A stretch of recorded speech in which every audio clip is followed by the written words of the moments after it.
Berjumpa lagi dengan saya, Widya Ristanti, yang akan memandu kalian dalam mempelajari mata pelajaran Bahasa Indonesia pada SKL 2. SKL 2 ini terdiri atas 7 pokok bahasan yang meliputi 1. Mengidentifikasi kata bermakna simbolik. 2. Memahami isi tersurat karya sastra. Isi tersurat karya sastra ini ada 2 sub pokok bahasan. Yang A adalah pantun, yang B gurindam. Materi yang ketiga adalah menentukan isi tersirat prosa, yaitu yang meliputi alur, amanat, dan nilai moral. Materi yang keempat adalah membandingkan 2 karya sastra. Selanjutnya, materi yang kelima adalah membuktikan simpulan dengan data pada karya sastra yang meliputi watak tokoh, penggambaran watak tokoh, kemudian latar dan nilai cerita. Materi yang keenam adalah mengaitkan isi cerita dengan kehidupan saat ini. Adapun materi yang terakhir adalah menilai keunggulan dan kelemahan karya sastra yang meliputi resensi, kritik sastra, dan esai. Sekarang, mari kita lihat pada pembahasan soal pada SKL 2 berikut ini. Nah, kali ini kalian akan belajar mengidentifikasi persamaan kedua teks ya. Persamaan ini dilihat dari unsur intrinsiknya. Sekarang silahkan Anda baca kutipan 1. Teman-temannya senang mengolok-olok Joko. Mentang-mentang ia cuma anak pesuruh sekolah yang rumahnya di gang sempit. Sudah 10 tahun ibunya bekerja sebagai pembantu di sekolah ini. Untuk membantu ibunya, Joko harus membersihkan kelas setiap pagi, 1 jam sebelum pintu gerbang sekolah dibuka.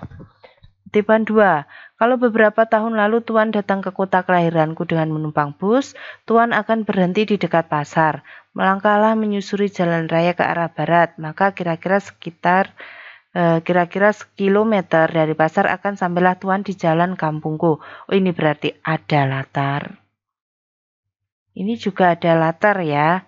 Di sini ada latar. Latarnya di kelas. Ini di kampung ya. Berarti persamaannya ada di jawaban A, yaitu latar cerita.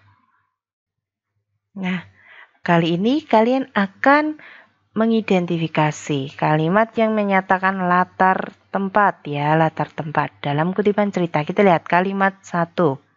Mai masuk apartemennya. Oh, ini ada kata apartemennya, tempat ya. Kita lihat. Lelah usai bekerja tak ada yang menyapanya ketika pulang. Ini latar waktu, padahal yang jadikan soal latar tempat. Tiba-tiba saja Mai dilanda rasa rindu. Ini latar suasana. Dia ingin menggunakan laptop. Dia teringat barang itu belum disentuhnya sejak kemarin. Sejak kematian kakek Yoshinaga. Ini latar waktu. Perhatiannya tercurah pada tugas-tugas kuliah ke daerah nenek Osano dan Miyu. Oke, berarti latar tempatnya jelas sekali. Ada di kalimat nomor 1. Itu jawaban A. Kali ini kalian akan belajar menentukan makna lambang di dalam karya sastra ya. Lambang itu bisa berupa ya, biasanya dalam karya sastra lambang itu berupa makna konotasi atau tidak sebenarnya. Nah, kita lihat di sini ada kata mercusuar. Mercusuar itu ada di kalimat nomor 1. Janji itu semacam mercusuar di pinggir kota Taiwan. Fungsi mercusuar itu untuk apa sih? Apakah untuk penyelamat? Bukan. Penghibur bukan. Penuntun bisa ya. Pengawas juga bukan. Pembawa juga bisa. Ya. Berarti jawabannya C. Mercusuar adalah penuntun. Kali ini kalian akan belajar menentukan maksud isi gurindam ya. Ini ya, gurindam kita baca. Marilah kita tekun menabung agar hidup kita tersambung. Oke, berarti apakah jawaban A? Jika uang tidak ditabung, pinjaman kepada orang lain tidak. Yang B, rajinlah menabung agar uang tidak terus-menerus digunakan untuk belanja agar kita tersambung. Ya, simpan dulu. Yang C, bila kita rajin menabung, uang tabungan tersebut akan digunakan untuk membantu orang lain. Oh, tidak. Yang D, bila rajin menabung, kita dapat terus menyambung tali silaturahmi agar hidup kita tersambung, berarti hidupnya sendiri, D bukan. Yang E, rajinlah menabung agar kebutuhan hidup di masa yang akan datang terpenuhi. Oke, ini yang E, isi gurinamnya ada di jawaban E. Kali ini kalian akan menilai ya atau memberikan komentar berdasarkan keunggulan suatu karya sastra. Keunggulan ya, berarti kita bisa mengeliminasi jawaban ini. Cerpen tersebut menarik, oh ini keunggulan. Bahasanya mudah dipahami tetapi sayang, oh ini langsung salah ya karena ini kekurangan. Yang B, pengarang berhasil menghadirkan latar suasana, oh ini bisa. Yang D, pengarang menggunakan kata-kata yang biasa dijumpai sehari-hari sehingga dapat menghidupkan suasana cerita, bisa. Yang E, latar suasana dan latar waktu saling mendukung untuk menghadirkan cerita yang lebih menarik, ini bisa. Nah sekarang kita baca teks ini ya. Angin pergantian musim semakin kencang berembus, mengantarkan hawa dingin yang menembus ketebalan jaket yang kukenakan. Aku merasakan suasana malam ini tidak biasanya. Aku merasa ada yang aneh. Bulu kuduku berdiri. Sesekali lolongan anjing di kejauhan menambah suasana malam yang semakin mencekam. Letakkan Al-Quran kecil di pangkuan tempatku ini ya. Oke, berarti ini apa sih keunggulannya? Cerpen tersebut menarik karena menggambarkan suasana malam yang menakutkan dan diperkuat dengan lolongan anjing, ini bisa. Pengarang berhasil menghadirkan latar suasana melalui dialog. Oh ini dialog salah. Pengarang menggunakan kata-kata yang biasa dijumpai sehari-hari sehingga dapat menghidupkan suasana cerita. Yang keunggulan ini lebih unggul yang A ini, yang D salah. Latar suasana dan latar waktu saling mendukung, bukan. Yang A ini keunggulan cerpen tersebut. Adik-adik, kalian kali ini akan mempelajari tentang konflik. Konflik itu adalah Konflik adalah masalah. Masalah yang dihadapi tokoh.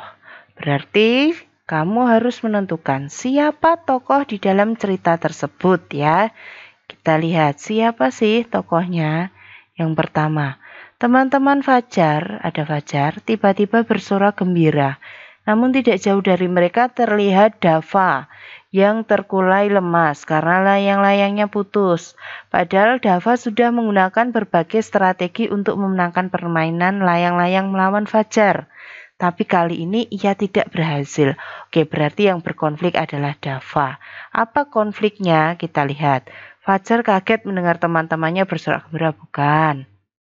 Dava tidak berhasil mengalahkan Fajar. Saya masalahnya ya ini. Dava menggunakan strategi, bukan. Anak-anak membubarkan diri, bukan. Anak-anak semakin yakin akan kesaktian layang-layang Fajar, bukan. Oke, berarti konfliknya dialami Dava berupa tidak berhasil mengalahkan Fajar. Oke, jawabannya B. Kali ini kalian akan mengidentifikasi nilai budaya yang terdapat di dalam teks. Budaya berarti itu berkaitan dengan adat. Istiadat ya.